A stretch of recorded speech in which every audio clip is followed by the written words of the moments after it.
Eji, gusto ko i-explain mo sa akin yung TLC na yan. Yung maiksi lang, yung hindi lalagpas ng 5 minutes. Okay, okay. So ano ba talaga yung TLC? Maganda ba talaga dyan? O ano ba? Kasi nakikita ko yung mga taon tahimik ngayon eh. Okay, sige, explain ko sa'yo ng madali. Okay? To. Nung una, ganito. Sabi ni TLC, iksian na lang natin ha. Ako to ha, nakangiti ako eh. Yan, no? Nakapasok na ako sa TLC, no? Ang sabi ni TLC, ganito ang gagawin natin, Edgy, ha? Para patas ang laban. Fair sa'yo, fair sa amin. Parehas tayong kikita, parehas tayong masaya. At hindi tayo maluloko ng mga fraudsters. Okay. Ngayon, sabi niya, Edgy, no, nakaraan, binibigyan tayo ng free entry. Huwag niyo isipin na free, may bayad dyan ha. Kumbaga sagot tayo ng company or team, no? Free entry. Okay? Ayan yung una ha. Gawin muna natin yung una. Pangalawa, sabi ni TLC, ipapadala pa namin sa iyo yung product. Free of charge. Free shipping. Yan. Ayan, may product na matatanggap. Diba? Yung number 3, ano ba? Gawin na lang natin to $20 commission sa mga bawat sasali sa'yo. Sabi ko, wow, ang galing. Free namin isasali yung invite namin dahil sagot na ng aming team. May product pang marireceive. Meron pa tayong $20. Ang ganda naman ng offer ng TLC na to, no? So, lalo tayong sumaya. Abot hanggang tenga yung ngiti natin, no? By the way, walang babayaran, no? Wala talaga, halos wala lahat, no? Zero cost ang ang mag-start dito. Pero alam na natin na meron tayong maintenance dito, Edgy ha. Lahat tayo may maintenance, no? So ito lagay natin sa number 5 yung maintenance.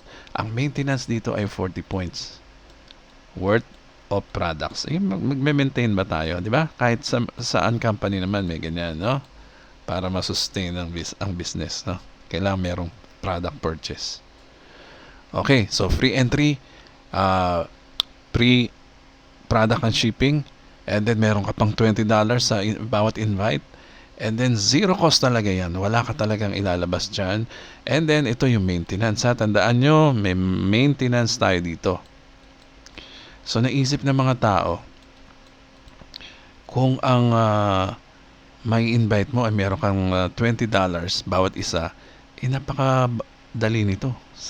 Sobrang dali nito i-maintain. Bibili ka lang ng isang product, may 40 points ka na. May pambili ka na, oh. Paano kung 10 ang naipasok mo dyan sa isang linggo? Meron kang $200 na malinaw. 40 points lang yan. Magkano lang yan? Nagre-range lang yan ng mga $40 to $50. Ganyan. So, yan. Yung bali equivalent ng, ng product, ha? Yung 40 points. Ngayon, sabi, yung i-invite mo, no? Ito yung i-invite natin. So, ganun din siya, syempre. Ganun din siya, makakatanggap din siya ng free entry. Number 1, same. Okay? Number 1, same ha. Same. Number 2, same pa rin. Actually, nagbago ito ha ng sistema kasi nga dahil sa dami ng mga fraudsters, no? Yung mga nag-submit ng mga members ng registration para lang sa $20. So, kumbaga, naghabol talaga sila dito sa $20. Kaya kung sino-sino na pinasok, kahit baby. Okay? Lahat pinasok, pati lolo't lola, yung apo. Mantakin mo ba naman, sa isang family, ang members of the family is 30 plus. Para makarami ng 20. So, sabi ng company, hindi naman pwede yung ganun, Edgy. Malulugi tayo, baka magsara naman tayo agad. So, biruin mo sa dami ng pumasok, ilang libong members yan. Hindi lang sa Philippines naman nangyari yon anyway. So, ayaw ng company ng ganun. So, nagkaroon ng pause sa registration na huminto muna temporarily para maglinis ng mga registered members na pinasok ng mga dahil dyan sa free entry na yan. Okay? So number 2, same pa rin. Meron ka pa ring product. Okay? Ito na yung bago ha. Ito na yung new system. Okay, yung $20. Ito dito nagtampo yung mga nauna. Pero ako hindi, nakangiti pa rin ako dyan ha. Labas pa dila, kunyari. Sobra daw saya ko kahit na nagbago to, no? Yun dito. So, ano ba nangyari dyan, Eddie, sa number 3? Wala na ba tayong $20 na matatanggap? Huwag kang mag-alala. Wala. Wala, pansamantala. Hindi yung ano ha, wala muna. Wala muna. Okay, pero hindi mawawala yan. Ibibigay pa rin ng company yan. Dahil sabi ng company, yung $20 mo, Edgy, sisiguraduhin muna natin yung mga pumasok dyan. Kasi hindi lang naman invite mo yan, no? Pwedeng invite mo na pumasok sa'yo, no? $20. I mean, nagiging $20 yan na points, no? Points ang pumapasok sa system na nagiging cash. Sabi ng company, yung $20 na yan ay tinatawag na fast start commission, right? Or bonus, fast start. Yung fast start bonus na yan or commission ay magkakaroon ng delay. Delayed lang na kaunti ha.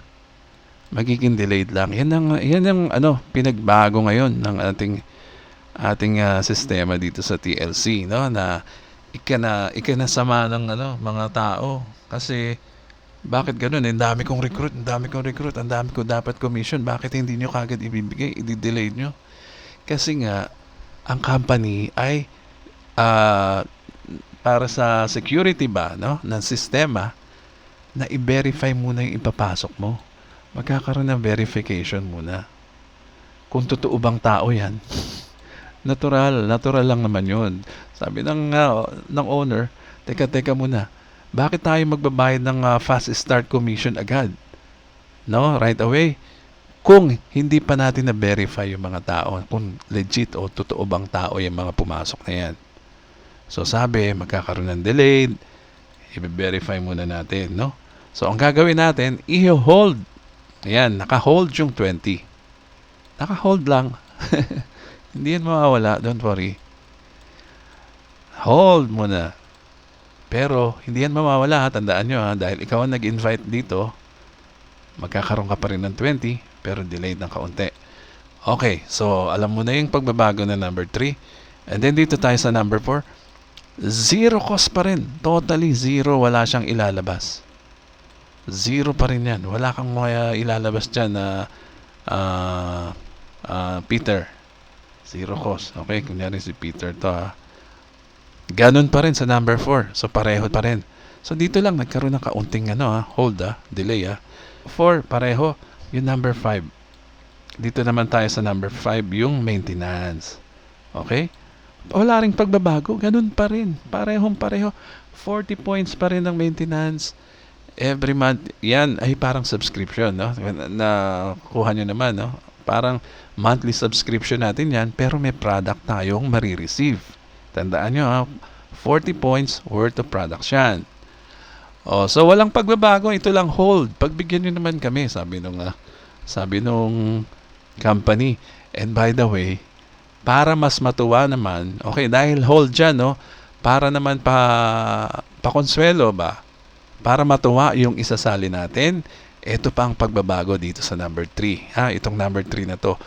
Bibigyan niya yung in-invite mo ng $10. May $10 plus sa wallet niya. Pagpasok niya pa lang dito sa TLC, first day, makikita niya may $10 pa siya pocket money para pambili ng products. Ayan, no? Pwede niya idagdag sa pambili ng products yan. So hindi nawala yung $20 mo na commission at saka meron pang $10 si invite. Si Peter si Peter meron $10. First day niya pa lang mag-join mag-login sa kanyang account, meron na laman yung wallet niya ng $10. So ibig sabihin pala napaganda, no? Kasi yung $20 hindi naman nawawala. Lahat pa rin, ganun pa rin, pareho. Number 1, pareho, free entry. Number 2, may product, pareho. Wala kang gagastusin dyan. May product ka. Number 3, may $20 ka na naka-hold lang. And then, meron pang plus $10 si Peter, yung in-invite mo. Number 4, zero cost. Wala ka talagang ilalabas dyan kahit piso, no? Number 5, ganun pa rin. May maintenance pa rin.